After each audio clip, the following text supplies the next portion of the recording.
Hello, j'espère que ça va. Moi, ça va. J'ai eu une petite idée. Je me suis dit que pourquoi pas vous faire mes petits favoris du mois d'avril qui viennent de se terminer. Parce qu'en fait, genre, j'ai vu plein de films, j'ai lu aussi des livres et tout.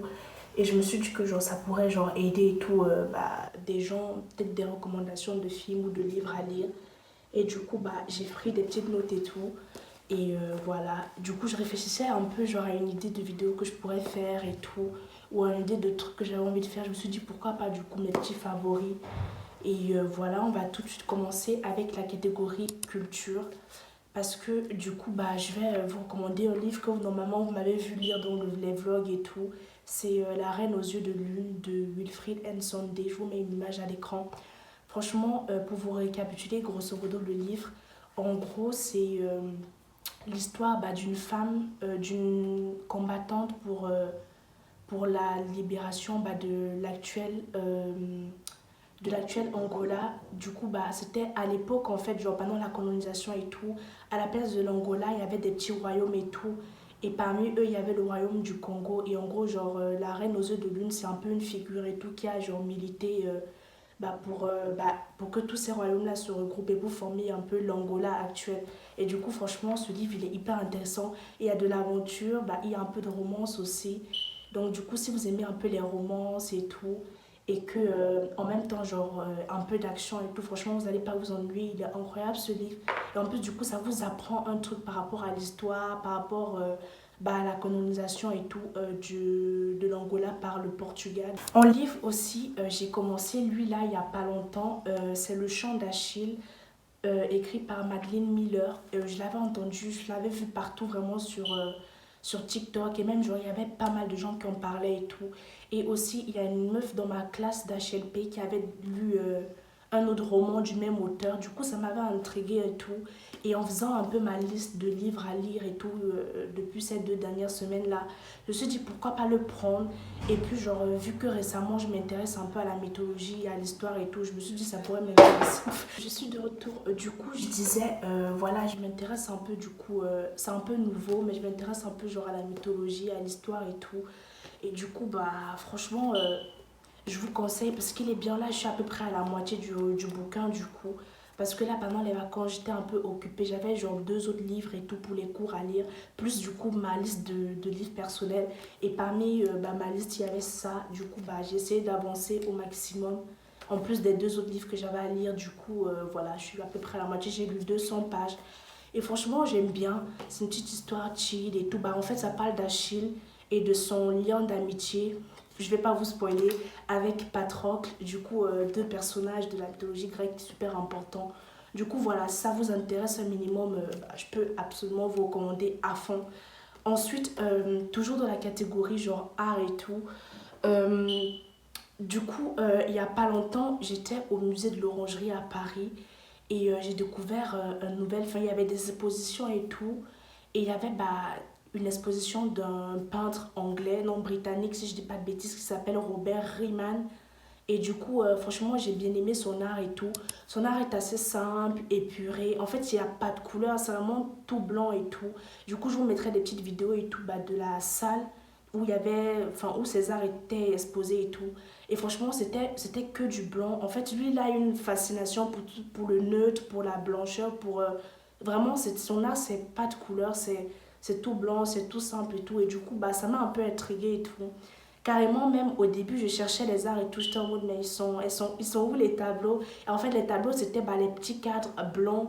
Un peu, enfin, et du coup, il y avait de la lumière du musée et tout qui mettait un peu en valeur le côté élégant, blanc des tableaux et tout. Et franchement, j'ai beaucoup aimé.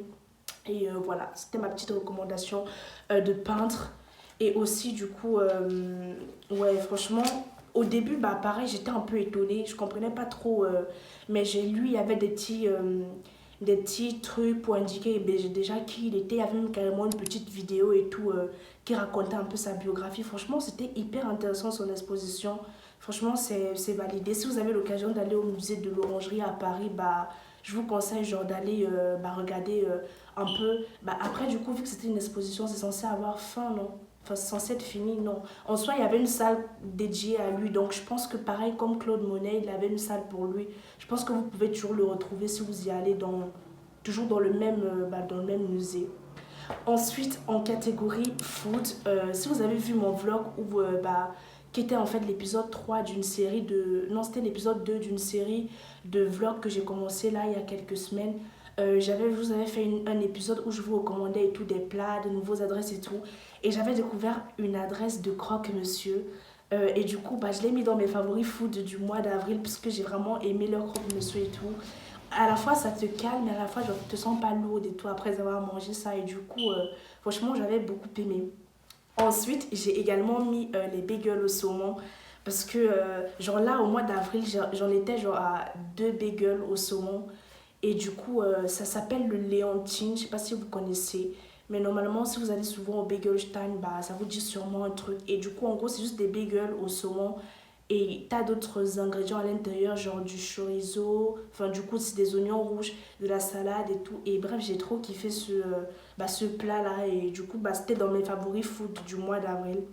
Ensuite, en catégorie souvenirs, cette année, j'ai rajouté une petite spécificité. Genre, j'ai fait catégorie souvenirs pour genre, vous présenter un peu mes meilleurs souvenirs de ce mois d'avril.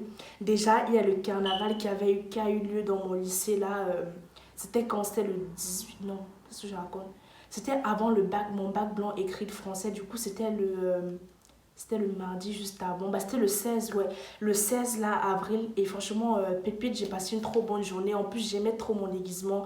Normalement, si vous avez vu ma petite vidéo, genre souvenir du mois d'avril, vous avez un peu vu et tout mon déguisement. Mais je vous mets quand même quelques photos et tout à l'écran. Et vraiment, j'ai trop adoré. Ensuite, pareil, du coup, c'était là, cette fois-ci, c'était à Paris. Je me suis fait quelques souvenirs et tout avec une amie. Du coup, je vous mets quelques photos et tout de lieux qu'on a visités. Et voilà, c'était mes meilleurs souvenirs de ce mois d'avril. Donc voilà. Après, il y a aussi des petits moments simples que j'ai bien aimés et tout. Des petits moments genre où je mangeais. Ou bref, des fois c'est des trucs tout simples et tout, mais ça nous rend heureux et tout. Juste regarder un film, vous voyez. Donc voilà, c'était un peu ça pour mes petits favoris en termes de souvenirs. Ensuite, j'ai fait genre une petite catégorie aussi favoris podcast du mois d'avril. J'ai mis le podcast Culture 2000 parce que genre quand je m'ennuyais un peu pendant le mois d'avril, je mettais un petit podcast et tout et en général c'était Culture 2000. Je prenais un thème, j'écoutais et tout. Par exemple là récemment j'ai écouté un podcast du coup sur Culture 2000 sur la République romaine et franchement je trouve que c'était bien expliqué. En même temps, c'est en fait leur podcast, à ce podcast-là, sa spécificité, c'est qu'en fait, ils font des longs épisodes. Par exemple, genre des épisodes d'1h20, 1h30. Mais c'est intéressant parce qu'ils rendent ça intéressant. Ils rigolent entre eux. En fait, c'est des personnes assises à une table, je pense. Ils prennent un sujet. Chacun, genre, apporte ses connaissances. Chacun, dès qu'il y en a un qui donne une anecdote, par exemple, sur l'Empire romain, il y en a une autre qui dit un autre truc par rapport à ça. Et du coup, ça les fait rigoler. Et c'est cette ambiance-là qu'il y a autour du podcast qui est vraiment intéressant. Du coup, si vous cherchez un peu à vous cultiver, à apprendre de nouveaux trucs sans vous faire chier, parce que je vous avoue que genre 1h30 de podcast, bon, à part si tu as le temps et que t'aimes du coup un peu la culture générale, sinon la plupart ils s'en foutent, tu vois. Du coup, franchement, je trouve que c'est intéressant d'écouter ce genre de podcast qui à la fois t'apprend un truc mais en même temps te divertit du coup. Et ensuite, j'ai mis le podcast d'une amie à moi qui s'appelle le Let's Grow Podcast. Parce que vu qu'elle a le même âge que moi, ou à peu près nous, genre elle a vraiment un point de vue qui est assez proche du mien et de peut-être de ceux qui l'écoutent aussi. Et du coup, c'est réconfortant de voir que tu es dans la même situation que quelqu'un et tout. Et vu que c'est une amie à moi, du coup, je vois qu'on se comprend et ça me fait plaisir d'écouter son podcast, vous voyez. Du coup, je vous le recommande si vous avez envie. Ensuite, j'ai un podcast que j'ai vraiment saigné pendant ce mois d'avril, c'est le Study You de Maria Ustinov. Ce podcast, en fait, je vous explique, elle avait fait une série pendant le mois de mars où genre, elle nous faisait un épisode de podcast chaque jour, genre vers 10h à peu près. Et elle prenait un sujet, elle parlait de ça, ça pouvait être de la culture, ça pouvait être sur elle et tout. Elle parlait aussi de peinture parce qu'elle aime beaucoup l'art, elle est étudiante en histoire de l'art. Et du coup, vraiment là, pendant le mois de mars, même avril, et je l'écoute même depuis longtemps, mais là, vraiment, pendant le mois de mars, avril, c'était vraiment le podcast que j'écoutais le plus sur Spotify. Genre vraiment, donc je vous recommande à fond, si vous êtes étudiant, si vous êtes même au lycée et tout, et peut vous apprendre des trucs et tout. Franchement, si je peux le faire un peu de pub, c'est vraiment, c'est avec plaisir. Vraiment, allez écouter son podcast. À la place, je sais pas, d'écouter les mêmes musiques que vous avez déjà écoutées plusieurs fois, je sais pas, une fois par-ci par-là, vous pouvez écouter un podcast et je suis sûre que ça va forcément vous apprendre un truc. Je fais que regarder en bas, mais du coup, c'est parce que j'ai mes petites notes en catégorie cinéma, parce que je tenais absolument à faire cette catégorie. Parce que là, en gros, je vous explique. Pendant là, vu que j'étais là en vacances, là, jusque là encore, au moment où je tourne la vidéo, mes vacances se terminent aujourd'hui. On est dimanche. Et genre là, les 2 dernières semaines, du coup, j'étais en vacances. Et du coup, j'ai regardé pas mal de films et tout pendant genre, les vacances. Là, je me suis donné un petit objectif et tout, de voir des classiques, des films un peu cultes et tout. Et j'ai mis en favori 2 films que normalement vous connaissez.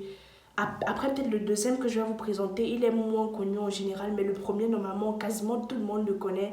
C'est La liste de Schindler. Franchement, gros coup de cœur ce film. J'ai mis carrément 5 étoiles sur 5 et tout dans ma notation, puisque vraiment, déjà le film est tourné en noir et blanc. Genre, que demander de plus? Rien que ça me suffit pour rester devant le film. Ensuite, bon, il dure 3 heures et tout, mais en fait, tellement c'est intéressant, vous n'avez pas le temps de vous ennuyer. Parce que des fois, les films qui durent 3 heures, en plus de ça, qui sont en noir et blanc, qui parlent de guerre, qui parlent de... Ça n'intéresse personne, mais moi, ça m'intéresse. Genre, vraiment, le film, il est incroyablement bien tourné déjà. Et émotionnellement, vraiment, il est sensationnel. Je vous conseille à 100%. Euh, Normalement, vous le connaissez en soi. Je pense qu'il y a des gens, dites-moi dans les commentaires en vrai si vous le connaissez, si vous avez bien aimé.